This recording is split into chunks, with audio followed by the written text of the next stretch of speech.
باب الحیض اقل الحیض 3 ایام ولیالیها وما نقص من ذلك فليس بحیض وهو استحاضة واکثره 10 ایام وما زاد على ذلك فهو استحاضة وما تراه المرأة من الحمرة والصفرة والقدرة في أيام الحيض فهو حيض حتى ترى البياض خالصا۔ اچھا بھائی، آج ہم حیض کے بارے کے مسائل پڑھیں گے بھائی۔ باب الحیض ای ھذا باب الحیض یا باب الحیض ھذا یا اقرأ باب الحیض۔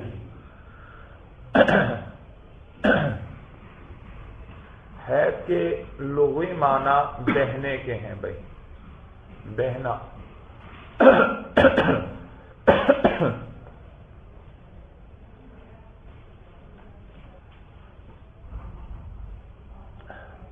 اچھا بھائی، اور اصطلاح میں بھائی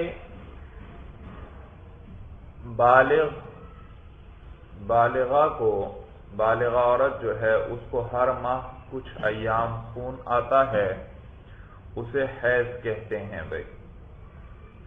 سمجھ میں آیا؟ ہر ماہ کچھ خون آتا ہے اسے حیض کہتے ہیں، اور یہ کسی بیماری وغیرہ کی وجہ سے نہیں ہوتا بھائی، بیماری کی وجہ سے ہو تو وہ حیض نہیں ہے بھائی۔ اور وہ بالغہ ہے یعنی 9 سال کم از کم اس کی عمر ہو بھائی، 9 سال سے کم میں بھی جو خون آئے وہ حیض نہیں ہے بھائی، وہ استحاضہ ہے بھائی، استحاضہ کسی بیماری وغیرہ کی وجہ سے۔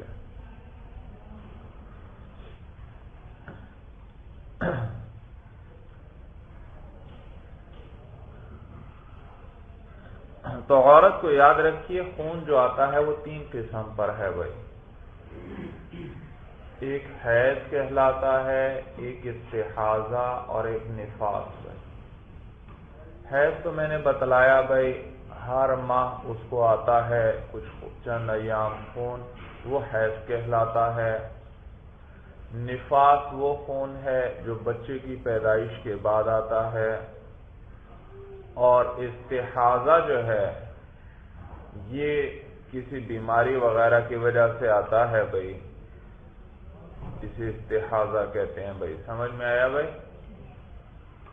تو یہ جو حیض کا خون یہ تو عورت کے رحم سے آتا ہے بھائی، عورت کے رحم سے، جبکہ استحاضہ رحم سے نہیں بھائی، یہ کوئی رگ وغیرہ کٹ جاتی ہے اندر، اس سے خون بہتا ہے بھائی استحاضہ۔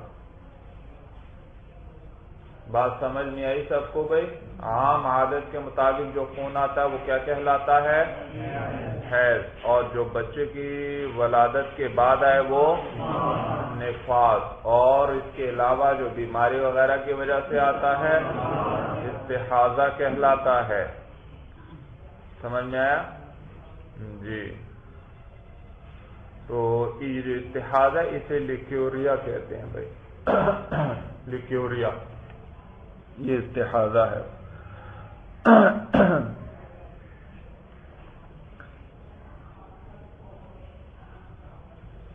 اب آپ کو بتلائیں گے صاحب قدوری بھائی کہ حیض کی کم سے کم مدت 3 دن اور 3 راتیں ہیں، اور زیادہ سے زیادہ 10 دن اور 10 راتیں بھائی۔ حیض کی کم سے کم مدت کتنی ہے؟ یعنی کم از کم 3 دن 3 راتیں وہ ضرور آئے گا، اس سے کم نہیں آ سکتا حیض کا خون بھائی۔ اور زیادہ سے زیادہ کتنا آ سکتا ہے؟ 10 دن 10 رات سے 10 رات تک بھائی۔ تو لہذا جو 3 دن سے کم خون آیا وہ حیض نہیں بلکہ وہ استحاضہ ہے، یعنی لیکیوریا ہے، اور جو 10 دن سے زیادہ آیا وہ بھی حیض نہیں بلکہ وہ بھی استحاضہ ہے بھائی، کیونکہ حیض تو زیادہ سے زیادہ کتنے دن تک آتا ہے؟ 10 دن تک۔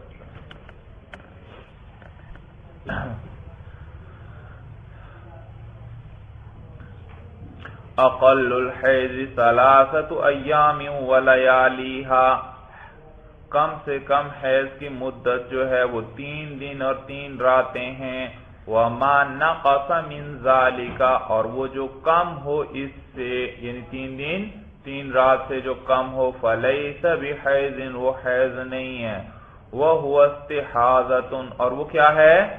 استحاضہ ہے، وأكثره 10 أيام، اور زیادہ سے زیادہ مدت کتنی ہے؟ 10 دن ہے، وما زاد على ذلك فهو استحاضۃ، اور جو اس پر بڑھ جائے یعنی 10 دن سے زیادہ ہو جائے تو وہ استحاضہ ہے بھائی، استحاضہ ہے۔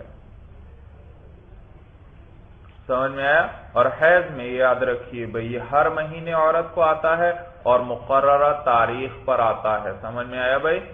مقررہ ایام ہوتے ہیں اور ہر مہینے ایک عادت مقرر ہو جاتی ہے، مطلب 3 سے 10 کے درمیان بھئی، مختلف عورتوں میں مختلف ہوتی ہے، تو جو عادت ہوتی ہے اس کے مطابق آتا ہے، انہی تاریخوں میں آتا ہے بھئی۔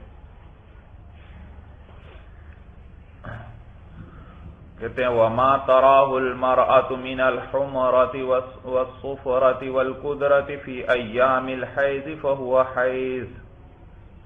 اچھا، اب یہ جو خون آتا ہے یا جو رطوبت رحم سے خارج ہوتی ہے، بعض اوقات اس کا رنگ سرخ ہوتا ہے، بعض اوقات اس کا رنگ سیاہ ہوتا ہے، بعض اوقات اس کا رنگ سبز بھی ہو سکتا ہے، اور اسی طرح زرد بھی ہو سکتا ہے، اسی طرح مٹیالہ بھی ہو سکتا ہے بھائی۔ تو صاحب قدوری بتلائیں گے آپ کو بھئی کہ یہ جتنے رنگ دیکھے یہ سارے کس میں سے ہیں؟ حیض میں سے۔ کس میں سے ہیں؟ حیض میں سے ہیں۔ تو کہتے ہیں وما تراہ المرأۃ، اور وہ جسے عورت دیکھے یعنی سرخی کو اور زردی کو، والقدرتی اور گدلے پن کو یعنی مٹیالے رنگ کو، فی ایام الحیض، کس کے اندر؟ ایام حیض کے اندر، فہو حیض، تو وہ کیا ہے؟ حیض ہے، حتی تر البیاض خالصہ، یہاں تک کہ خالص سفیدی دیکھ لے بھائی، یہاں تک کہ کیا دیکھ لے؟ خالص سفیدی دیکھ لے بھائی جی۔ تو یہ خون ان کو آتا ہے مولانا، سمجھ میں؟ تو اس کے لیے پھر وہ کپڑا رکھتی ہیں کچھ بھائی، جسے عربی میں کرسف کہا جاتا ہے، تو اس پر جو بھی رنگ نظر آئے، زرد لگا ہوا ہو اس پر، چاہے اس پر مٹیالہ ہو، چاہے سرخ ہو، چاہے سیاہ، وہ سارے کس میں شمار ہوں گے؟ حیض میں سے۔ ہاں، یہاں تک کہ اسے بالکل سفید جیسے رکھا تھا اسی طرح کا ہے، تو اب معلوم ہوا کہ یہ کیا حیض کیا ہو چکا؟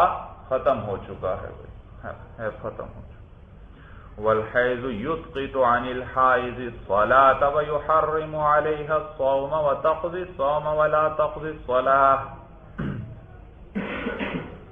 اچھا، اور جب حیض آتا ہے مولانا تو اس عورت سے نمازیں ساقط ہو جاتی ہیں، سمجھ میں؟ نمازیں ساقط ہو گئیں بھائی، وہ روزے نہیں رکھ سکتی بھائی۔ اب حیض گزر گیا تو کیا ان نمازوں کی قضا کرے گی؟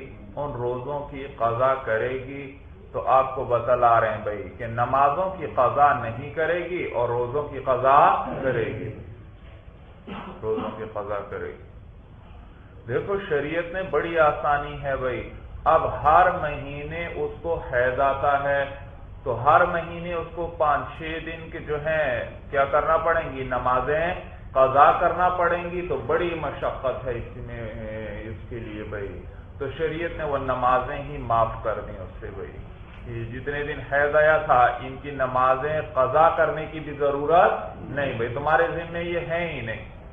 لیکن روزے اس میں مشقت اتنی نہیں، کیونکہ وہ سال میں ایک دفعہ آتے ہیں روزے بھائی رمضان کے، تو اس میں ایک ہی حیض آئے گا زیادہ سے زیادہ، وہ 5-6 7 یا 10 تک روزے ہو سکتے ہیں بھائی، تو اس سارے سال میں ان 10 روزوں کی قضا کو اتنا مشکل کام نہیں ہے بھائی۔ تو لہذا نمازیں تو پھر بڑا مسئلہ بن جائے گا، ہر مہینے اس کو مثلاً اگر 8 دن یا 10 دن اسے حیض آتا ہے تو 10 دن حیض آتا ہے تو ہر مہینے کتنی نمازیں اسے قضا کرنی پڑیں گی؟ 50 نمازیں، تو یہ تو بڑی مشقت ہو جائے گی اس کے لیے۔ تو نمازوں کی قضا نہیں، البتہ روزوں کی کیا کرے گی؟ قضا کرے گی۔ تو نمازوں کی ادائیگی میں مشقت زیادہ تھی، تکلیف زیادہ تھی، تو وہ شریعت نے ساقط کر دی، جبکہ روزوں کی قضا کے اندر اتنی تکلیف نہیں ہے کیونکہ سال میں ایک دفعہ آتے ہیں، تو اس لیے وہ اسے کیا کرنا پڑے گی، ان کی قضا کرنا پڑے گی۔ تو کہتے ہیں والحیض یسقط عن الحائض الصلاۃ، حیض جو ہے وہ ساقط کر دیتا ہے حائضہ سے نماز کو، حائضہ سے نماز کو۔ بھائی دیکھو عربی کے اندر بعض اوقات ایسا ہوتا ہے، دیکھیں ایک ہے ضاربن مذکر کے لیے، مؤنث کے لیے کیا لاتے ہیں، ضاربتن۔ بھائی مانع مذکر کے لیے ہے تو مؤنث کے لیے کیا لائیں گے، مانعتن۔ تو مذکر اور مؤنث میں وصف کا فرق تا کے ذریعے عموماً کیا جاتا ہے، بھائی کیا لاتے ہیں، تا لے کر آتے ہیں۔ لیکن بعض اوقات ایسا وصف ہوتا ہے جو خاص ہوتا ہے مؤنث کے ساتھ، تو پھر وہاں تا لانے کی بھی ضرورت نہیں۔ بھائی کوئی ایسا وصف ہوتا ہے جو کس کے ساتھ خاص ہوتا ہے، مؤنث کے ساتھ، بھئی یہ تا تو ہم لاتے تھے تاکہ مذکر اور مؤنث میں کیا ہو جائے، فرق ہو جائے۔ اب جب ایسا وصف ہے جس کا مذکر میں آنے کا احتمال ہی نہیں ہے تو وہاں تا کے ذی بھی فرق کرنے کی ضرورت، جیسے یہ حائض کا لفظ آیا، حائضہ ہونا چاہیے تھا ضابطے کے مطابق، تو کیونکہ حیض کس کو آ رہا ہے، عورت مؤنث کو، لیکن یہ وصف چونکہ خاص ہے صرف عورتوں کے ساتھ، اس لیے یہاں تا کے ذی بھی فرق کی ضرورت نہیں۔ اسی طرح حاملن کا لفظ ہے، بھائی حاملہ ہونا، اس میں بھی پھر تا کو ذکر نہیں کرتے۔ ہاں حاملن کا معنی اگر کسی چیز کے اٹھانے کے آئے، بھائی دو معنی آتے ہیں، حاملہ ہونا اور حامل۔ حمل کا کیا معنی ہوتا ہے، کوئی چیز اٹھانا، تو اگر دوسرا معنی لیں کوئی چیز اٹھانا، پھر مذکر کے لیے آئے گا حاملن، مؤنث کے لیے حاملتن۔ لیکن اگر حاملن کا معنی ہے حاملہ ہونا، تو یہ وصف تو خاص ہے مؤنث کے ساتھ، لہذا وہاں تا بھی لانے کی ضرورت نہیں۔ تو کہتے ہیں والحیض یسقط عن الحائض الصلاۃ، اور حیض جو ہے وہ ساقط کر دیتا ہے حائضہ سے نماز کو، وَيُحَرِّمُ عَلَيْهَا الصَّوْمَ، اور حرام کر دیتا ہے اس پر روزے کو، روزے بھی نہیں رکھے گی، وَتَقْضِي الصَّوْمَ وَلَا تَقْضِي الصَّلَاةَ، اور قضا کرے گی روزے کی، وَلَا تَقْضِي الصَّلَاةَ، نماز کی قضا نہیں کرے گی، وَلَا تَدْخُلُ الْمَسْجِدَ وَلَا تَطُوفُ بِالْبَيْتِ، جی، اور مسجد میں داخل نہیں ہوگی، اس لیے کہ کیا ہے، جی اس کا وہی حکم ہے جو جنبی کا حکم ہے، جو جنابت میں جو آدمی ہو مسجد میں داخل ہو سکتا ہے، نہیں بھائی، تو اس کا بھی وہی حکم ہے، تو یہ بھی مسجد میں داخل نہیں ہو سکتی۔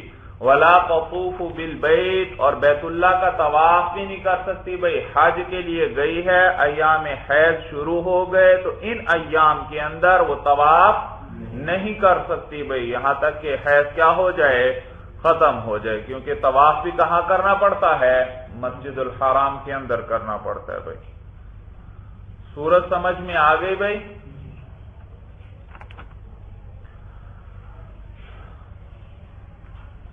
اچھا، اور میں نے آپ کو کیا بتلایا بھئی کہ حیض کی کم سے کم مدت کتنی ہے، زیادہ سے زیادہ 10 دن ہے، اور یہ بھی بتایا عورتوں کی عادت معروف، یعنی انہیں پتہ ہوتا ہے اپنی عادت کا ہر عورت کو، تو وہ ہر مہینے اتنے ایام ہوں گے حیض کے، لیکن بعض اوقات ایام بدل بھی جاتے ہیں۔ بھئی پہلے عادت تھی مثلا 5 دن کی، اس سے آگے کتنا آ گیا، 6 دن آ گیا، اس سے اگلے مہینے 7 دن آ گیا، پھر اس کے بعد 5 دن آ گیا، تو یہ 10 اور 3 کے درمیان جو ہے یوں سمجھا جائے گا جیسے عادت بدل رہی ہے۔ عادت کیا ہے، بدل رہی ہے، عادت بدل رہی ہے۔ لیکن اگر ایسا ہو کہ عادت کی 5 یوم کی اور اگلے ماہ خون آیا جو 10 دن سے بھی زیادہ ہو گیا، 10 دن سے بھی بڑھ گیا، تو اب مولانا پھر اس کی پچھلی عادت کو دیکھا جائے گا۔ جب 10 سے بڑھ گیا تو کیا پتہ لگ گیا، یہ حیض نہیں بلکہ استحاضہ ہے، تو لہذا یوں کریں گے کہ کہ پچھلے مہینے کو دیکھیں گے، پچھلے مہینے میں اس کی کیا عادت تھی، مثلا 5 ایام تھے، تو اس ماہ بھی کتنی، یہ جو 12 دن خون آیا اس میں سے کتنے حیض کے شمار ہوں گے، 5 بھائی۔ اس بھی پچھلے مہینے جب 10 سے بڑھ جائے تو کیا دیکھیں گے ہم، پچھلے مہینے کی عادت کو بھائی۔ سمجھ میں یہ مسائل ہیں مولانا، بڑے ضروری مسائل ہیں بھائی، ضروری مسائل بھائی۔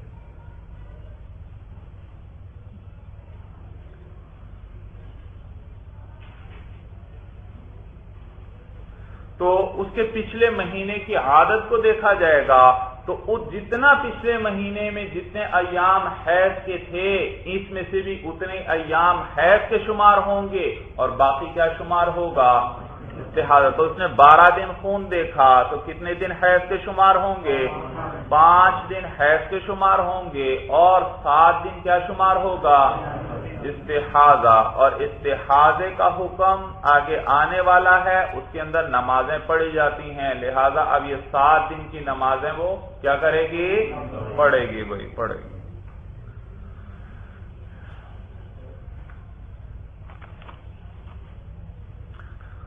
اچھا بھائی، تو احکام بیان ہو رہے ہیں استحاضہ حیض کے مولانا۔ کیا پہلا حکم بتلایا کہ مسجد میں داخل نہیں ہو سکتی، بیت اللہ کا طواف نہیں کر سکتی، ولا یأتیہا زوجہا، اور اس کا خاوند اس کے پاس نہیں آ سکتا، یعنی اس سے صحبت نہیں کر سکتا بھائی۔ ان ایام بھائی، ایام حیض کے دوران خاوند کا اس کے ساتھ صحبت کرنا جائز نہیں بھائی۔ ولا يجوز لحائض ولا لجنب قراءة القرآن بھائی، اور جائز نہیں ہے حائضہ کے لیے اور جنبی کے لیے قرآن کی تلاوت بھائی۔ سمجھ میں آیا بھائی؟ بھائی جنبی کے لیے تو آپ جانتے ہی ہیں بھائی، وہ قرآن کی تلاوت کر سکتا ہے نہیں بھائی، بے وضو ہے تو قرآن کو چھونا منع ہے، لیکن اگر جنابت ہاں تو بے وضو ہے تو قرآن کو چھونا منع ہے، باقی تلاوت غیرہ کرنا چاہے تو تلاوت کر سکتا ہے بغیر ہاتھ لگائے۔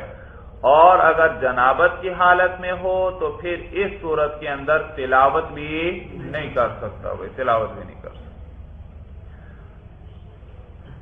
تو کہتے ہیں ولا يجوز لحائض ولا لجنب قراءة القرآن، اور جائز نہیں ہے حائضہ کے لیے اور جنبی کے لیے قرآن کی قراءت۔ ولا يجوز للمحدث مس المصحف، اور جائز نہیں ہے بے وضو کے لیے مس المصحف، قرآن کا چھونا بھائی۔ مصحف سے کیا مراد ہے، مصحف قرآن بھائی۔ تو محدث کے لیے جو بے وضو ہے مولانا، اس کے لیے قرآن کو چھونا جائز نہیں ہے بھائی، چھونا جائز نہیں۔ الا ان یأخذہ بغلافہ، مگر یہ کہ پکڑے اس کو اس کے غلاف کے ساتھ۔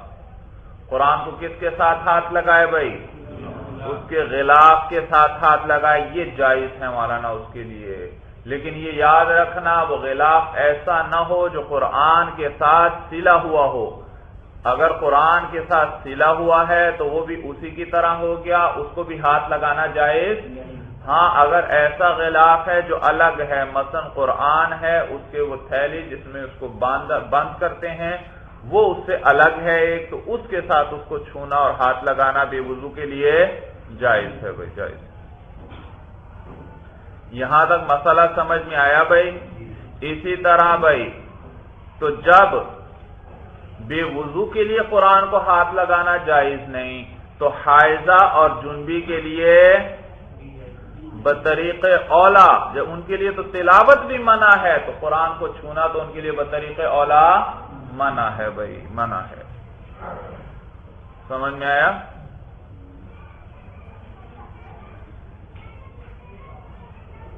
نیز بھائی حائضہ ہے تو اپنے دوپٹے کے ساتھ یا اپنی آستین کے ساتھ بھی قرآن نہ پکڑے بھائی، کیونکہ آستین بھی اسی کے بازو کے حکم میں ہے مولانا، جو کپڑے پہنے میں دوپٹہ جو اوڑا ہوا ہے اسی کے حکم میں آ گیا، تو اس کے ساتھ بھی قرآن کو پکڑنا اس کے لیے جائز نہیں۔ ہاں الگ کپڑا ہو جو اس نے پہنا نہیں، اوڑا نہیں ہے، الگ کپڑا ہے، اس کے لیے کیا کر سکتی ہے؟ قرآن کو پکڑ سکتی ہے بھائی۔ تو جو دوپٹہ اوڑا ہے اس کے ساتھ نہیں پکڑ سکتی، ہاں ایک الگ دوپٹہ پڑا ہوا ہے اس کو اٹھا کر کیا کر سکتی ہے؟ اس کے ذریعے قرآن کو ہاں پکڑ سکتی ہے اس سے۔ جی تو یہاں تک آپ نے کیا پڑھا بھائی کہ جنبی اور حائضہ کے لیے قرآن کی تلاوت جائز نہیں ہے، لیکن قرآن میں جو دعائیں ہیں ان کو تلاوت کے ارادے کے بغیر بھائی، تلاوت کے ارادے کے بغیر دعا وغیرہ کی نیت سے ان کو پڑھ سکتی ہے بھائی۔ اسی طرح جنبی بھی ہے مولانا، وہ بھی کیا ہے؟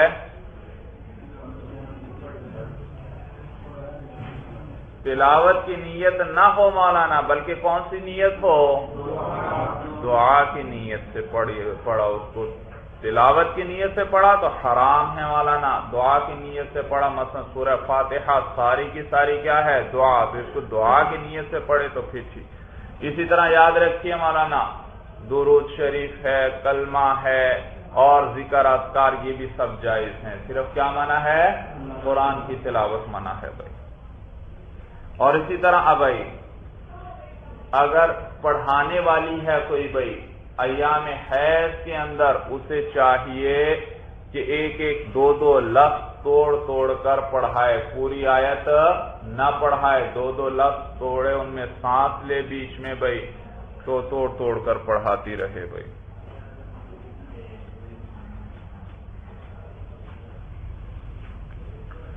فَإِذَا انْقَطَعَ دَمُ الْحَيْضِ لِأَقَلَّ مِنْ 10 أَيَّامٍ لَمْ يَجُزْ وَطْئُهَا حَتَّى تَغْتَسِلَ أَوْ يَمْضِيَ عَلَيْهَا وَقْتُ صَلَاةٍ كَامِلَةٍ۔ بھائی حیض کا حکم آپ نے پڑھ لیا بھائی کہ حیض کے اندر خاوند اپنی بیوی کے ساتھ صحبت نہیں کر سکتا، تو جب حیض کا خون رک جائے تو کیا فوراً خاوند صحبت کر سکتا ہے یا نہیں؟ مسئلہ آپ کو بتلا رہے ہیں بھائی کہ عورت کا جو خون رکا یا تو وہ پورے 10 دن پر جا کر رکے گا، 10 دن پورے ہو کر، یا 10 دن سے پہلے۔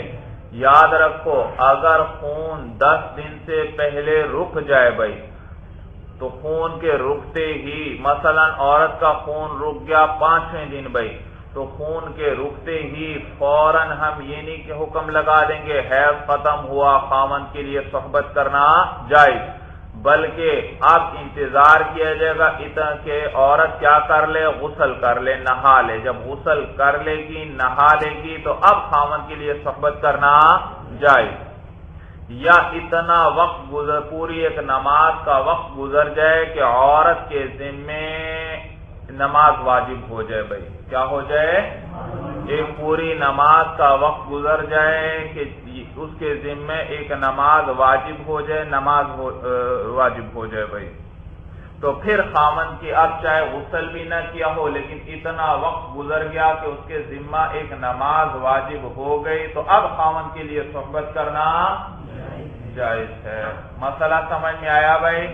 جب حیض کیا ہے 10 دن سے قبل ہی رک، جب بھی بھائی چاہے عادت ہے عادت نہیں ہے یہ نہیں دیکھیں گے، بس یہ دیکھا جائے گا حیض 10 دن سے پہلے ختم ہوا، اور جب حیض 10 دن سے پہلے ختم ہوا تو فوراً خاوند کے لیے صحبت کرنا جائز نہیں، یہاں تک کہ وہ عورت نہا لے، نہانے کے بعد اب خاوند کے لیے صحبت کرنا جائز، یا اتنا پوری ایک نماز کا وقت گزر جائے کہ عورت کے ذمے کیا ہو جائے؟ ایک نماز واجب ہو جائے، تو پھر اس کے لیے صحبت کرنا جائز۔ اور اگر بھائی اگر حیض کا خون بند ہوا پورے 10 دن پر بھائی، تو اس صورت میں اب خون کے رکتے ہی فوراً خاوند کے لیے صحبت کرنا جائز ہے مولانا، کیونکہ حیض کی زیادہ سے زیادہ مدت 10 دن ہے بھائی، اور اب آگے مزید حیض کے آنے کا امکان نہیں، لہذا اب نہانا یا اتنی نماز کا وقت، پوری ایک نماز کا وقت گزرنا شرط نہیں ہے بھائی، صورت سمجھ میں آ گئی؟ حیض کا خون اگر 10 دن سے کم میں رکے تو کب تک صحبت کرنا جائز نہیں ہے؟ جب تک وہ غسل نہ کر لے یا اس پر ایک پوری نماز کا وقت نہ گزر جائے. اور اگر پورے 10 دن میں حیض کا خون رکا ہے تو اس صورت کے اندر غسل بھی شرط نہیں ہے اور اسی طرح پوری نماز کا وقت گزرنا بھی شرط نہیں ہے بھائی. تو یہی بات بتلا رہے ہیں. دیکھیے فَإِذَا انْقَطَعَ دَمُ الْحَيْضِ جب رک جائے حیض کا خون لِأَقَلَّ مِنْ 10 أَيَّامٍ 10 دن سے کم میں لم يجوز وطیها تو جائز نہیں ہے اس کی وطی بھائی، یعنی اس کے ساتھ صحبت جائز نہیں خاوند کے لیے حتی تغتسل یہاں تک کہ وہ غسل کر لے او یمضی علیہا وقت صلاۃ کاملہ یا گزر جائے اس پر ایک پوری نماز کا وقت بھائی کہ ایک نماز اس کے ذمہ واجب ہو جائے. سمجھے؟ کیونکہ 10 دن سے کم میں خون رکا ہے بھائی تو امکان ہے پھر خون جاری ہو جائے، لہذا تھوڑا وقت گزرنا ضروری ہے تاکہ یہ وہ جس میں وہ نہا لے یہ ایک نماز اس سے ذمہ واجب ہو جائے تاکہ اچھی طرح پتہ لگ جائے کہ اب خون دوبارہ نہیں آئے گا بھائی. وَإِنِ انْقَطَعَ دَمُهَا ل10 أَيَّامٍ جَازَ وَطْيُهَا قَبْلَ الْغُسْلِ اور جب منقطع ہو جائے اس کا خون 10 دن کے پر بھائی یعنی پورے 10 دن پر جاز وطیها تو جائز ہے اس کے ساتھ صحبت کرنا خاوند کے لیے قبل الغسل غسل سے پہلے بھائی غسل سے پہلے.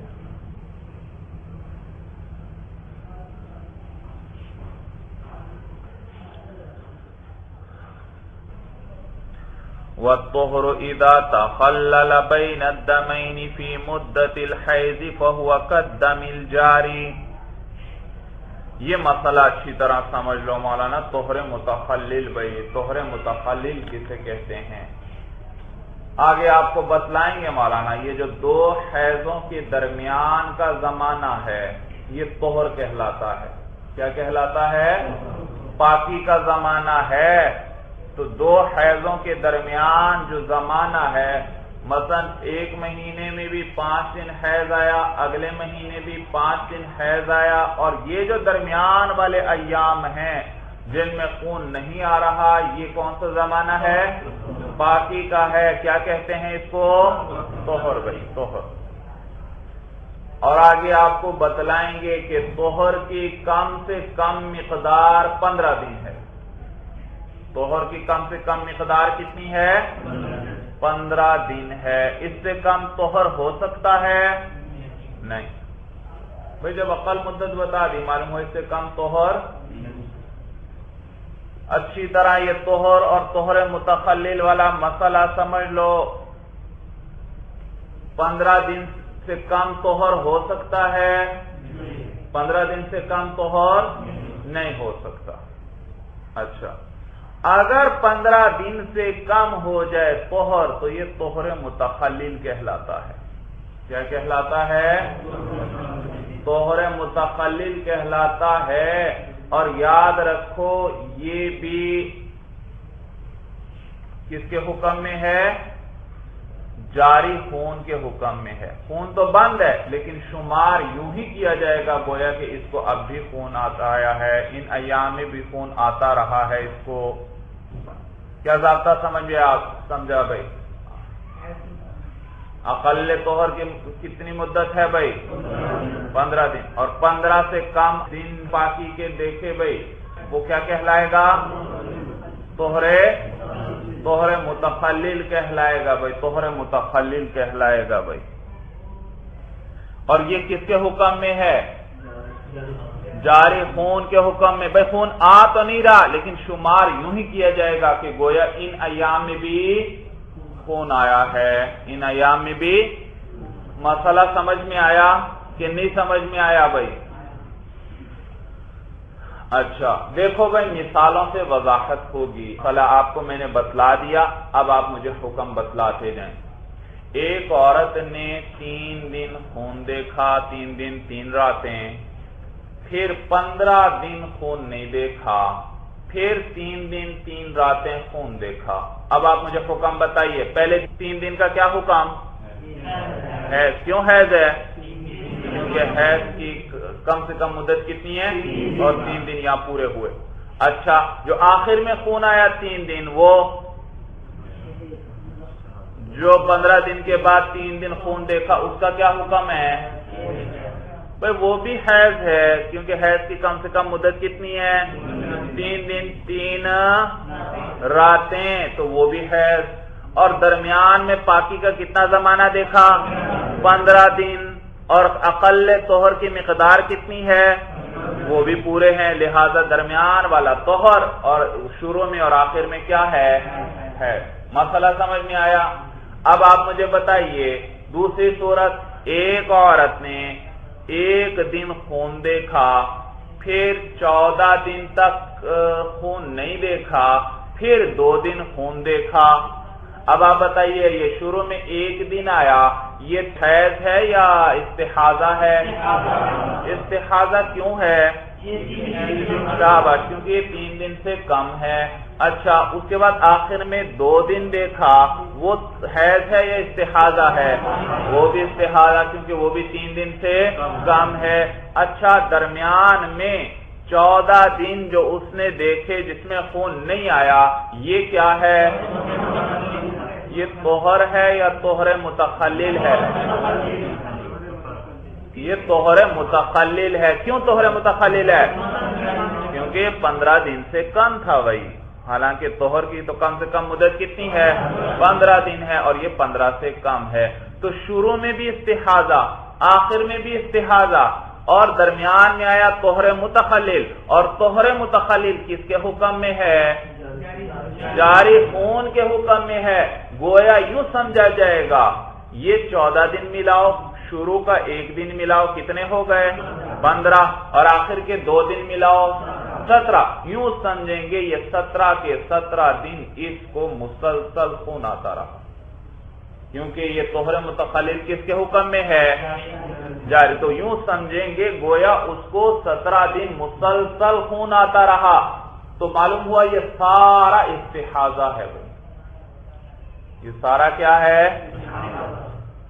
اچھا اب کیا کریں گے بھائی؟ ابھی بات پوری نہیں ہوئی بھائی، توجہ سے بیٹھنا. اب اس عورت کی عادت کو دیکھا جائے گا بھائی. 17 دن خون آئے تو وہ کیا ہے؟ اب اس میں بھی حساب کرنا ہے بھائی. اس عورت کی پچھلی عادت کو دیکھا جائے گا بھائی. اس سے پچھلے مہینے میں اس کو کتنے دن حیض خون آیا تھا بھائی؟ مثلا پہلے کتنا آیا تھا؟ 5 دن آیا تھا بھائی. تو معلوم ہو اس کی آخری مہینے کی عادت کتنی ہے؟ 5 دن کی. تو لہذا ان 17 میں سے 5 دن کیا شمار ہوں گے؟ حیض کے شمار ہو جائیں گے. اور باقی استحاضہ. کتنے دن استحاضہ؟ 12 دن بھائی.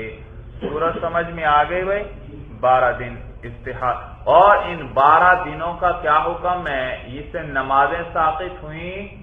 نمازیں ساقط نہیں ہوئی بھائی. سمجھ میں آیا بھائی؟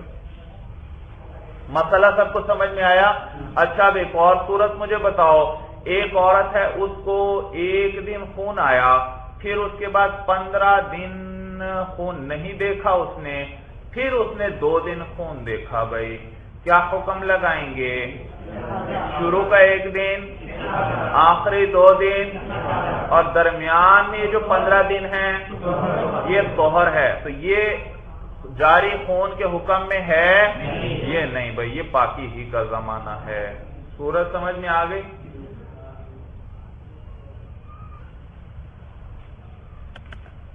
اچھا تو یہ بھی میں نے بتلا دیا بھائی. اگر 14 دن سے کم طہر کے ہیں تو یہ طہر متخلل ہے.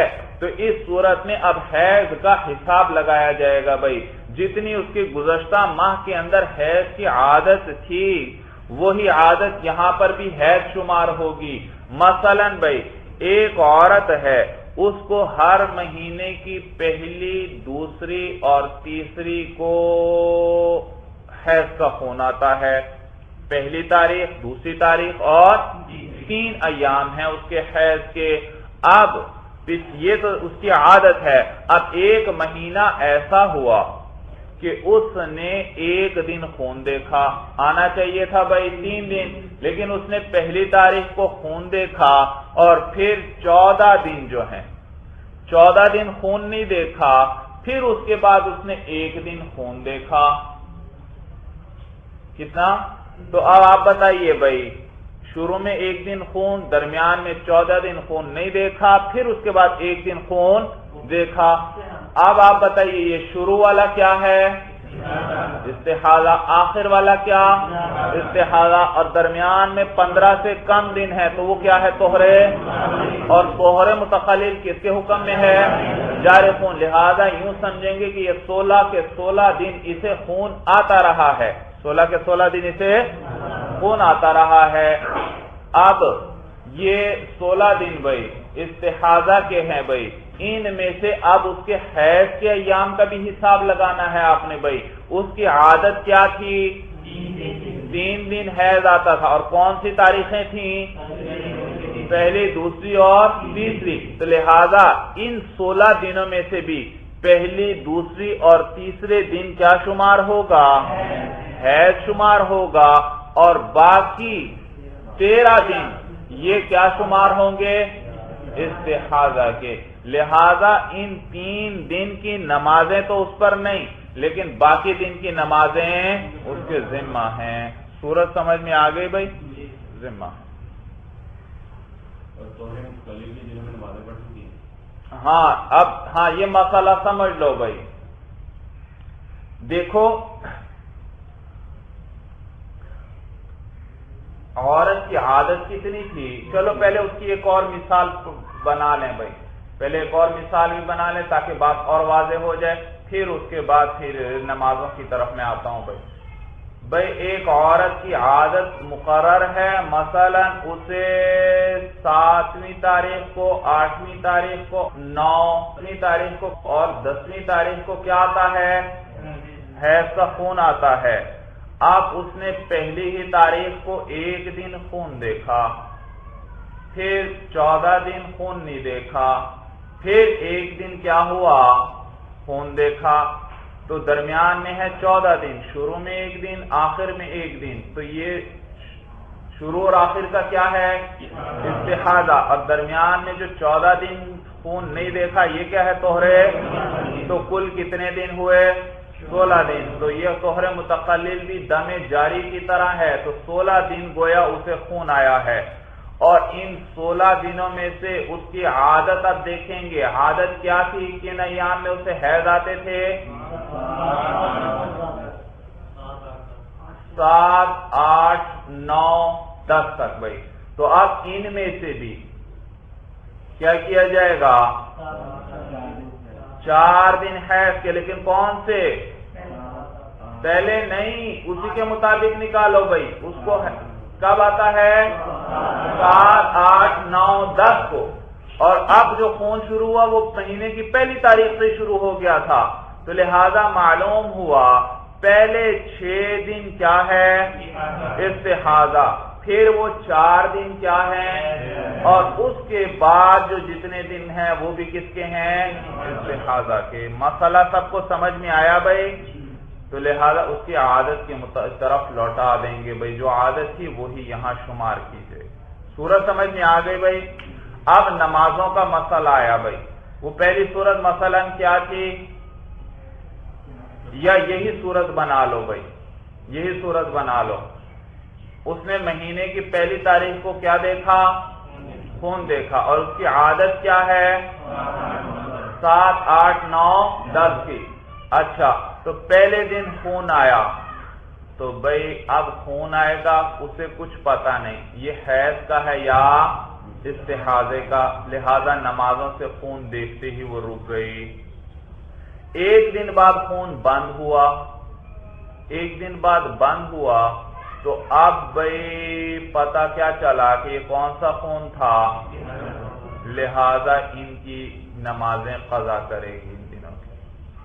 اور پھر آگے ابھی پتا نہیں کہ طہر ہے یا طہر متخل کیا چیز ہے، تو لہذا اب کیا کرے گی؟ آگے نمازیں پڑھے گی۔ کیا کرے گی؟ نمازیں پڑھتی چلی گئی۔